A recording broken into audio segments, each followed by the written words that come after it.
So Absolute Superman is in a very peculiar spot right now. After getting mentally, physically tortured and almost breaking from Brainiac, he is now free to choose whatever path he wants to. And one of those paths being taking out his anger, his rage on this entire situation, on not only the Peacemakers, but the entire world, humanity as a whole. Though welcome back, this is AJ here to Hero Informer. And immediately we pick up in the perspective of Superman Clark Kent, or Kal-El, as he's not really Clark Kent here in this universe yet, but he is just as unaware and confused as we are, because it wasn't his own doing that took him here in the middle of Kansas. No, it was Soul, the artificial intelligence in his suit. As Kal even goes on to say, Brainiac clawed his way deep inside of my head, pushing me to become Ra's al Ghul's new instrument of destruction. And the kicker is it almost worked. My hand was at Brainiac's throat, and I was squeezing, getting ready to kill him, take him out once and for all. Until Soul, the artificial intelligence, as I was just saying, did what he has been doing for years now. He saved me, because potentially if he were to do that, if he were to kill Brainiac in this moment, that would just create a domino effect. Superman is slowly going down a path where he is consumed by his rage, unable to control himself,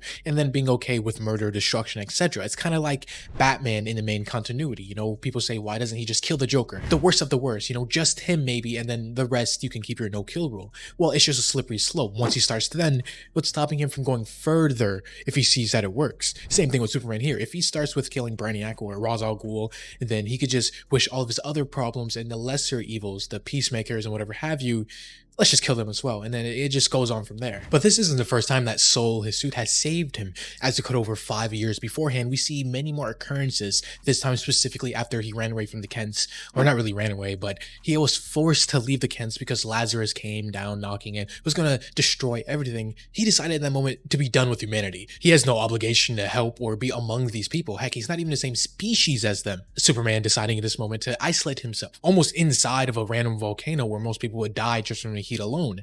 Though Superman is fine here, even going on to say, I'm not going anywhere near those Earth people again. There's nothing I need out there, and you know it. I don't have to eat, I barely sleep, and I don't even need a roof over my head. I'll be just fine in places where they're not. Though Soul goes on to speak logically to Kal, saying, yes, you may not be human or of them, and you may not require the same things that humans need, as in food, sleep, and other shelter like that, but there's one thing you do have in common with them. You were not made to live alone. You're still a sentient creature, a social creature. And yes, this anxiety and sense of defiance are not uncommon for a child the age of Kal-El here, yet he is unlike any other child of this world. All the more reason Superman here has to avoid becoming untethered to the planet's natural inhabitants, because it would be so easy to wind up like Homelander, who grew up being tested on, isolated, and unable to form actual genuine human and social connections. But while they're here and them taking advantage of the moment, because of his powers and abilities and whatever have you under a yellow sun, Superman literally needs lava to bathe him instead of just normal water. Superman, though, finally decides to give interacting with humanity another shot. You know, at least while he is on this planet and unable to escape, he might as well try another time to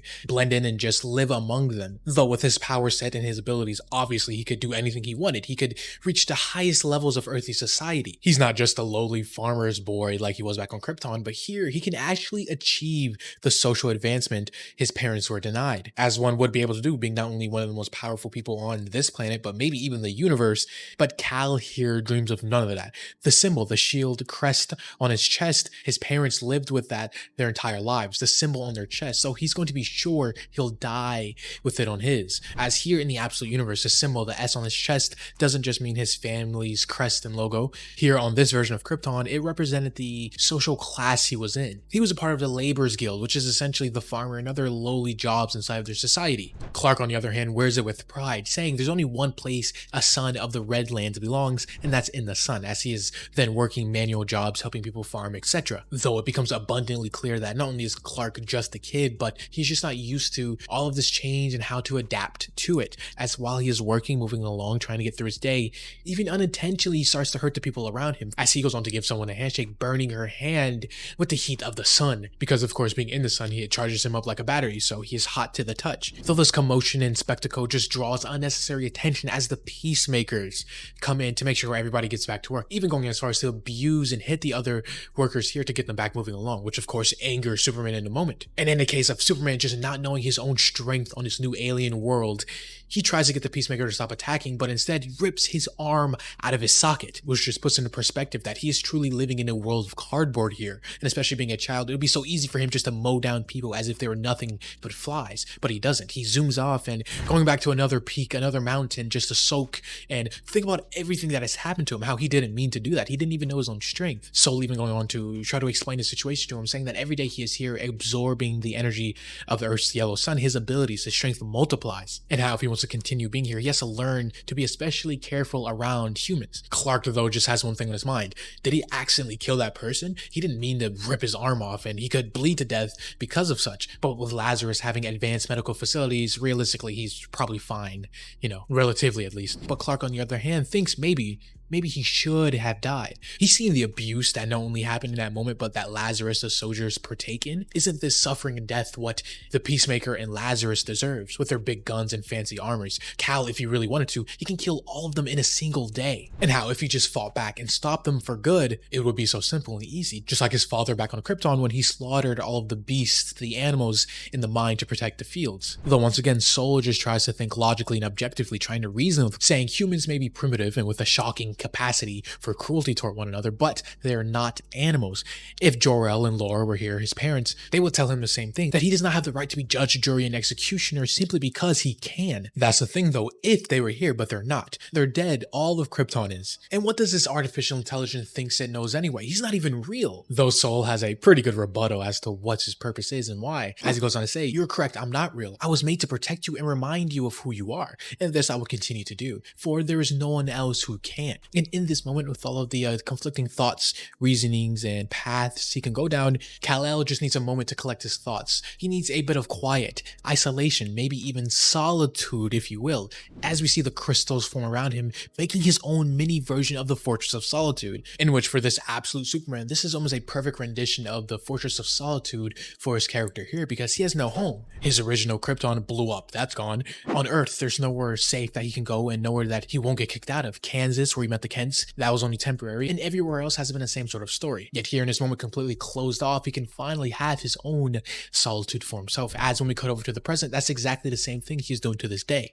But once breaking out, Soul activates again, asking him, Kal, are you well? In which Superman, thinking back the events of not only the previous time with Brainiac, all the torture that he has endured, but even his time on Earth, he simply says, no. In which he decides to go back to the one place on Earth since his time here where he actually felt okay, and that was with the Kents on their farm when he first arrived. Them at this point not being here as that was years ago, and everything looking worse and seeing better days. Though in this moment, the artificial intelligence Soul actually apologizes to Kal-El, as he goes on to say, I am sorry that I was never able to provide you with the community I knew you needed. Instead, you've had to spend these years on the run always alone.